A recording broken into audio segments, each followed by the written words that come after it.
are back with another tier list Tuesday, but we're doing something special this time around since we got some newer content today. I'm going to give my top players at every single position.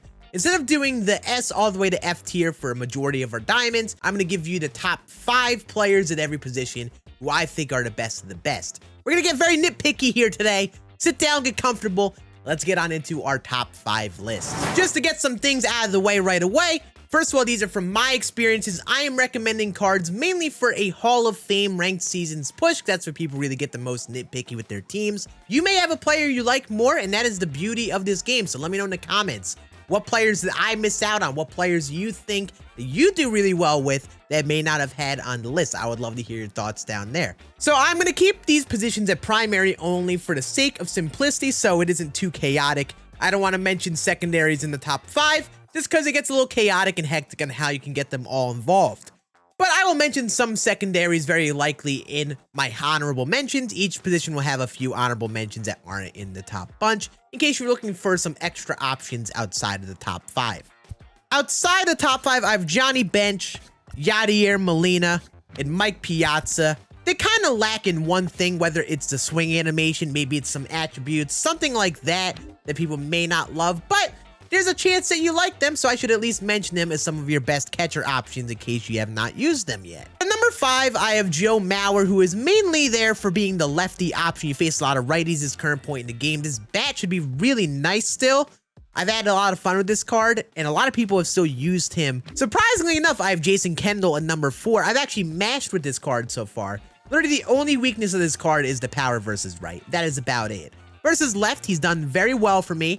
But that level of contact, he's going to hit the ball very hard consistently if you're squaring up the ball. That PCI is so big, he's going to play a little bit like a Roberto Clemente, Jackie Robinson type hitter. And having that speed is really valuable at catcher. I have him at number 4. Before anyone says anything as well, he's got a 1500 OPS for me. At number 3, I have Mike Napoli. A little weaker defensively and a little slower, but the reverse splits versus righties is great. The contact is great. One of the better hitting catcher options in the game. Honestly, could be the best potentially for people. I just didn't like him. He hit a lot of hard hit outs for me, and I wasn't very successful with him, unfortunately. At number 2, I have Diego Kartaya, who is certainly a little bit more well-rounded, a little quicker, a little overall better hitting attributes, slightly decrease in the contact, but that power upgrade is definitely worth it overall. I had a lot of fun with this card. The new number 1 at catcher would be the new Francisco Alvarez that just dropped today in the headliner pack. You see a little bit expensive right now. Mashes lefties. 108 and 100 versus right is still very viable too. He's going to be a pretty similar fielder to Diego Kartaya. The gold fielding is more than enough. He's essentially just a straight upgrade from Kartaya. I haven't used him much yet, but I think he's going to be the number 1 catcher as of right now. In terms of first baseman, I have a couple honorable mentions. I have 98 Eddie Murray as the switch hitting option if you want to get a switch hitter. He's definitely only there. I have George Brett amongst our honorable mentions here because he's not a primary first baseman, but is a very suitable first base option if you have Riley, Donaldson, and George Brett to use at third base. It's very plausible to slide him over to first and use him there. That is what I've been doing. Honestly, his fielding is a little bit better there because his animations suck at third. Gotta have Babe Ruth at first as one of the honorable mentions, one of the better hitting cards in the game still. And I should mention 97 Paul Goldschmidt because you get some active live series quirks, good contact versus both sides as well, if you're looking for a nice little budget first baseman to get. But at number 5, I have 98 Justin Morneau, a very well-rounded hitting first baseman, good contact, slightly weaker on the power for a first base overall. But cards like this still play very well with that threshold of power. On the other hand, I have Cody Bellinger, who is basically just a flip-flop of him hitting, better on the power in comparison to the contact, but still pretty well-rounded. But Bellinger gets the value in having slightly better defense and the speed, I would say, which is nice for a lot of people. Having the extra speed could be nice. You also may find value throwing him in the outfield, but Belly brings more power. I would rather be using him at first than more now. He's at number 4. I have Joey Votto at number 3, who's essentially a straight upgrade to Justin Morneau. Similar type contact, but better power versus right. Gold fielding as well. I've had a lot of fun with this card so far. He absolutely mashed for me. But I think the better of the options start off with 99 David Ortiz, just a top tier hitter at this point in the game. Dude hit 400 plus for me. I'm basically legend difficulty all the time. His defense sucks, but the bat is really worth it first base. It's not going to hurt you much having that level of defense. But number 1 is none other than Frank Thomas, who is just the best well-rounded first baseman. Very good versus right, incredible versus left. His fielding is still pretty bad, but he's a bigger body at first. He does make more plays than he probably should. And this is definitely the best well-rounded hitting first baseman in the game still. I'm interested to see if 99 Lou Gehrig, when he comes out on the new featured program, see if that changes up this position at all. In terms of second base, I should quickly mention Justin Foskey as a good option still at this point in the game. Bill Mazeroski's a little bit underrated.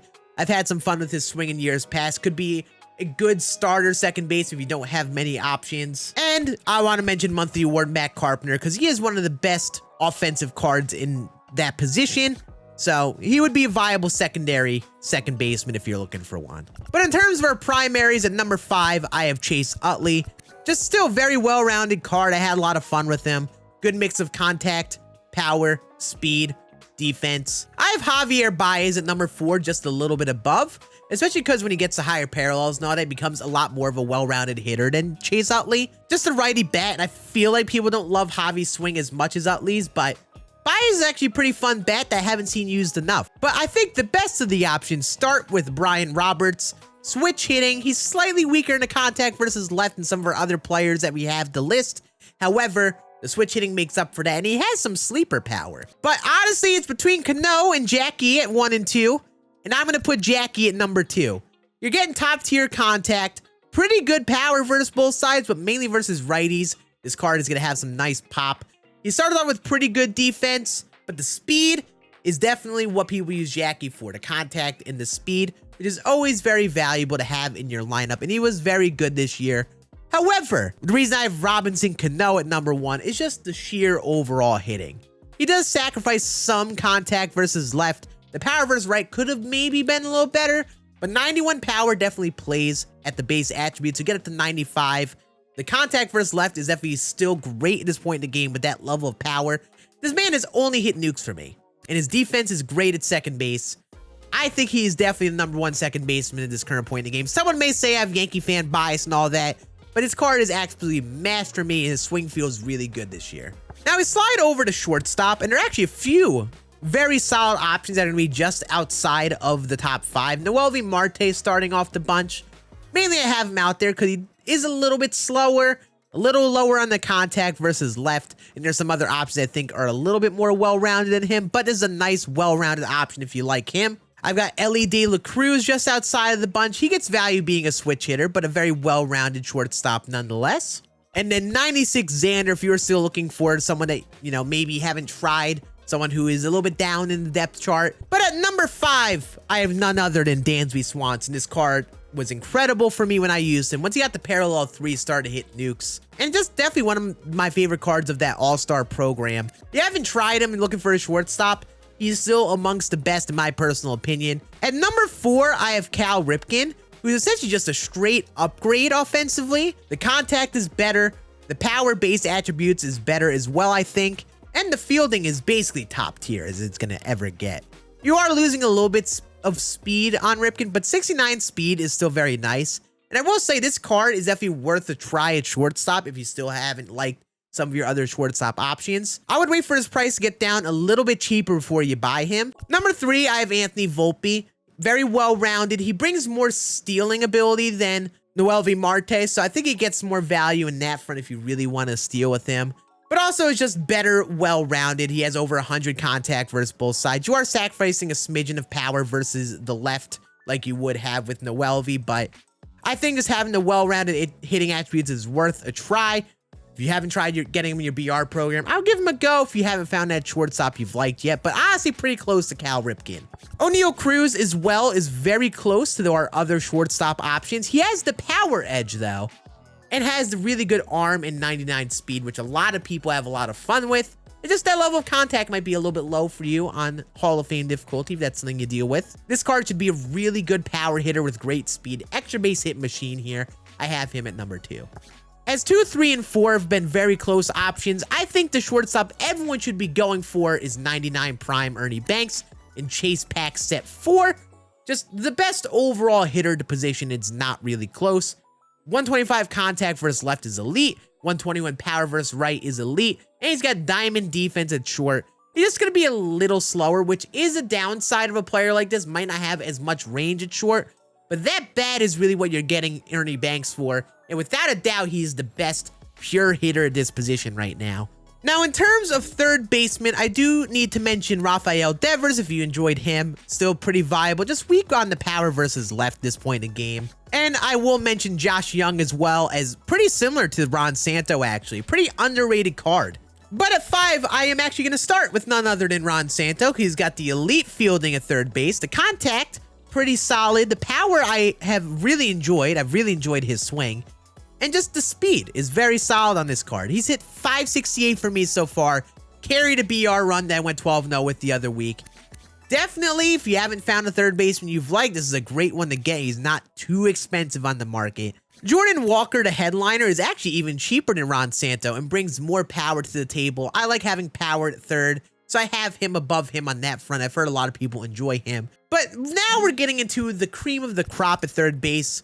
There are 3 really good third base in terms of Austin Riley, George Brett, and Josh Donaldson. I think if you have them, you got to find a way to get them in your lineup. I have Austin Riley at number 3, though. He does get some live series quirks that boost him a little bit higher, but just the attributes versus righty is a little bit weaker than our other 2 players. The other 2 players, Brett and Donaldson, bring more versus the righties, which you face more right now. But Riley does make up for it a bit by having the quirks, get some good active quirks, and also he has the versatility to slide him over to left field, which I really think is the place to play him. At 2, surprisingly enough, I have George Brett, and this is mainly because I hate his fielding animations at third. He has the higher contact versus both sides, which is really good. Having that contact is great. Thing is, the power versus left at 101, you know, there could be more to be had there. That's also at parallel 5, so he is in the 90s to start. He does hit better versus left average-wise for me, but just in general, it might be a little bit more difficult to hit lefty-lefty with someone like this. And I have Josh Donaldson at number 1, because the thing that I know people first see is the contact. It's not like 125 contact like George Brett, so some people are like, oh, is card really better than him? I give him the edge because the 114 and 125 power. This card has the edge in power. For a large majority of people, they'll find more value in that, but it's very nitpicky. There's only just a difference of a few attribute rating in terms of the contact and the power. And I'm just hoping his card has better fielding animation at third base, which I think would also make him a little bit more valuable than George Brett. In terms of the outfield, since there are a lot of outfielders, I moved this list to 7 total players, just because there are a few more options in the outfield when you're including all 3 positions. Best thing you could do is combine all 3 of those together. Find 3 hitters that you like defensively, offensively, and all of that. Whatever fits your lineup the best. However, like I mentioned, Austin Riley, great left field option. I would recommend playing him there if you're looking for a place to get him into your lineup, because his bat is top tier. I actually have Matt Carpenter outside of the top 7, but he's a great bat. His 42 speed is really damn slow, and it might be a big downside defensively for many people, but the bat is going to be incredible. I've got Corbin Carroll outside of top 5 as well. The power versus left could have been a little bit better, but this card has actually been pretty fun from what I've heard from people. I have Al Kaline outside of top 7 only because his attributes versus righty being 108 and 81, but honestly, that's not even that bad. And then I have Giancarlo Stanton, a card that I have loved outside of top 7. He is an elite bat.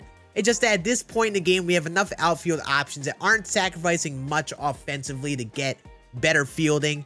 And having, you know, silver fielding and 30-something speed is very bad in the outfield. But at number 7, I have the BR award, Cedric Mullins, 97 overall, just because he has good contact versus both sides, good speed, good fielding, and just brings a little bit more power than someone like Corbin Carroll. This is why I have him out there.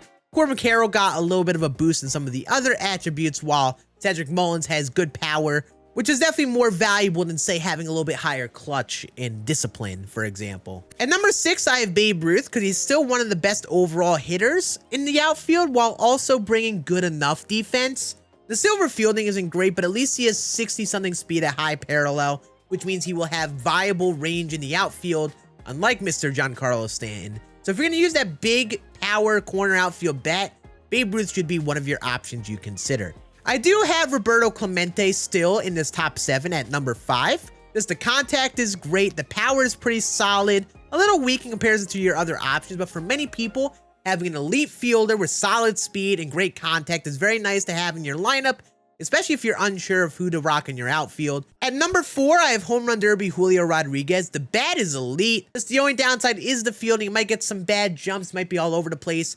And some people might not love the lower vision. I haven't loved him on Legend difficulty. He gets a lot of swing and miss from me, but he does hit the ball well when he connects with the ball. So that's really all that matters for a card like this. So I have him at number 4. I have 99 Willie Mays here at number 3. He's definitely one of the top options in the game. Is he worth the World Series push though? I don't really know. But just well-rounded hitting overall, and he's got great fielding.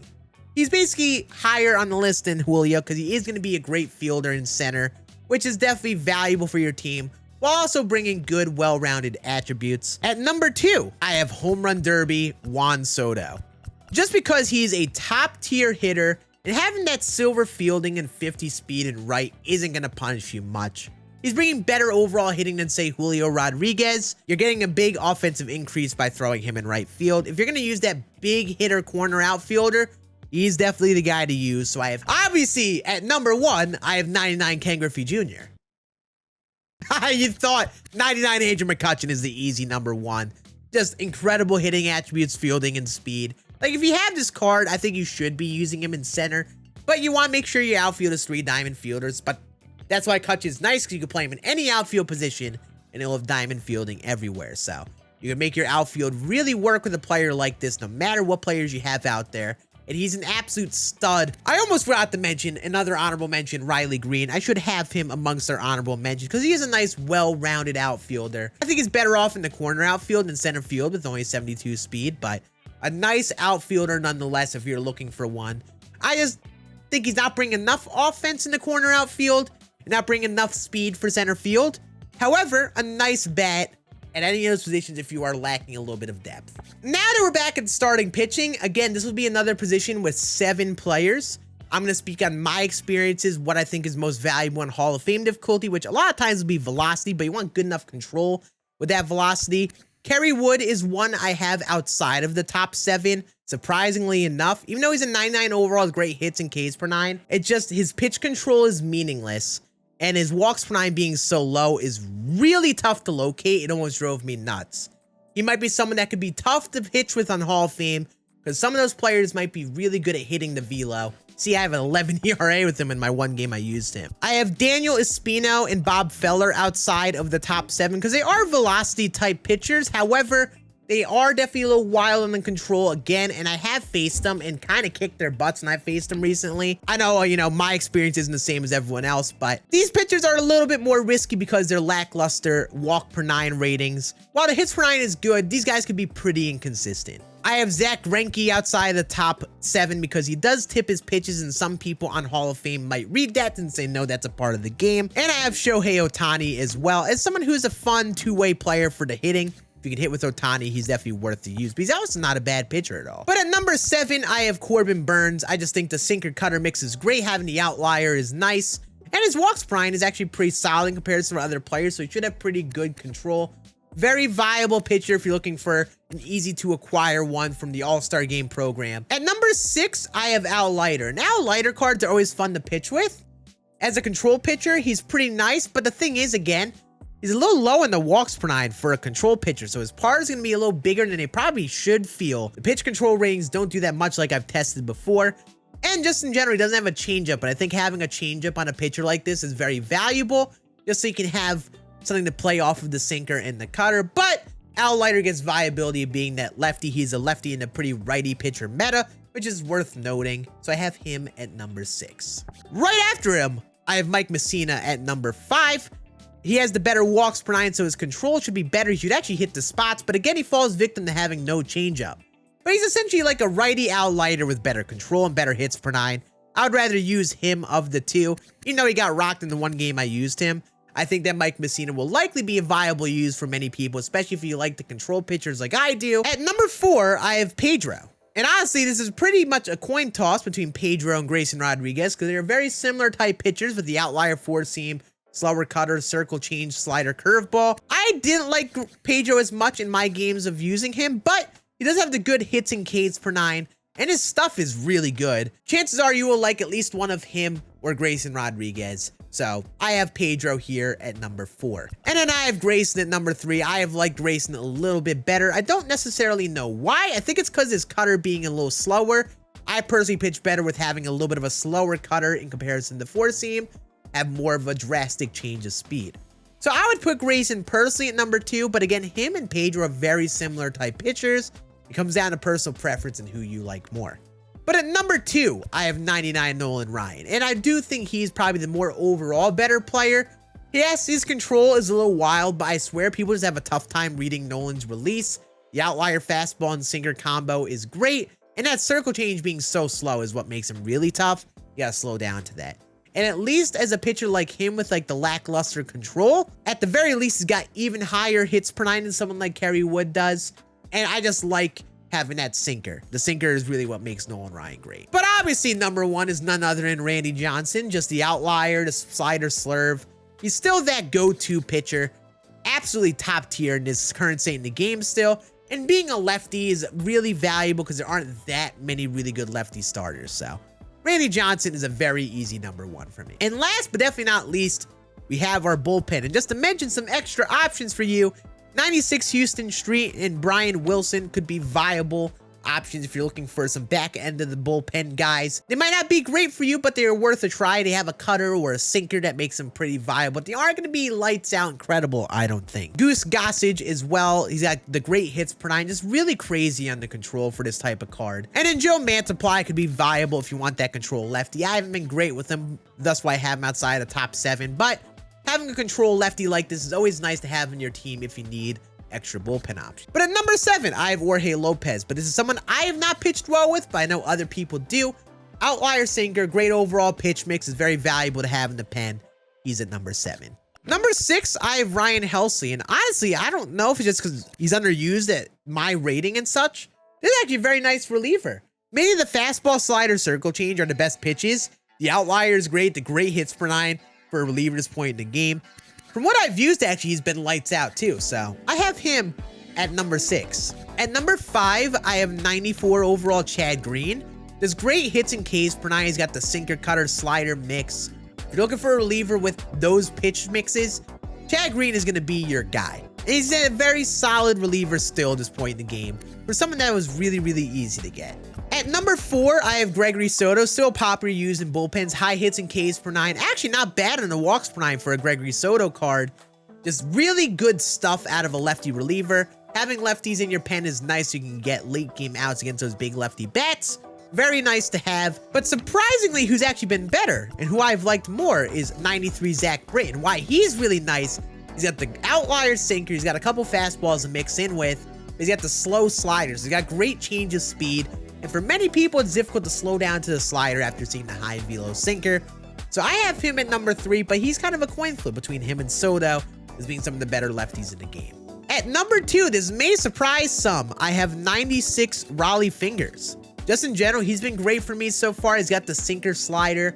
The fork ball is what takes his card to another level. It is so slow in comparison to the other pitches. You throw a low fork ball, he is very difficult to hit. It's tough to slow down to that pitch. And especially since a lot of other starters have high velocity, going to Raleigh Fingers right after is great because now people have to slow down to that fork ball, which is really difficult to do. But obviously, my number 1 reliever is 99 Aroldis Chapman, just elite hits and Ks per 9, actually not bad for a Chapman card. Previous years, he had a splitter and all that. However, I've liked the control on this card this year. Like, he hits pretty good spots, and the velo really plays well, mixing in the four seam and the sinker with each other, and then sprinkling in those circle changes. So, and like I like to do with my tier list Tuesdays, I'm going to show you all my current God squad and what I am looking at.